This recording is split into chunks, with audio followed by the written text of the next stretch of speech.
Inilabas na ng Taguig RTC ang release order para sa pansamantalang paglaya ni Denise Cornejo. May ulat on the spot si Salima Refran. Sam?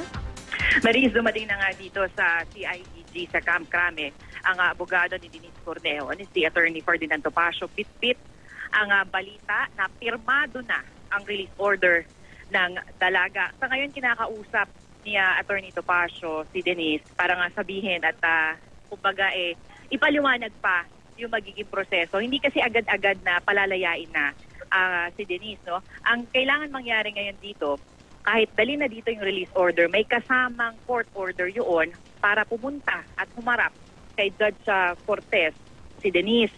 Ang sabi sa atin ni Attorney Topacio ay kailangan daw i-explain, ipaliwanag ni Judge Cortez kay Denise yung mga provisions ng kanyang paglaya, no? Temporary lang ito, may mga kailangan siyang sundin na mga regulations na nakasaad doon sa kanyang release order. Sa ngayon, hinihintay na natin ang lola at ama ni Denise kasama ang ilang pang mga abogado. Bit-bit nila yung release order at yung court order at pagkatapos noon ay dadalhin ng Taguig RTC si Denise Cornejo para nga makausap si Judge Cortez. Yan ang latest mula nga dito sa Camp Crame, Maris. So Sam, sa ngayon ba may nakikita ka rin movement kung nakahanda na rin yung mga pulis na maghahatid kay Denise sa Taguig Regional Trial Court?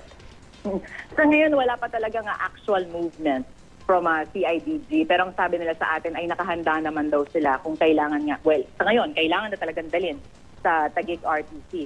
Itong si Denise. Mabilis lang naman daw yon mangyayari ay lalabas lang si Denise dito and then dadalhin na sa Taguig at kakausapin ni Judge Cortez. So, we're just waiting for the court order. Oras na ma-receive yung court order, dadalhin na si Denise ng Taguig.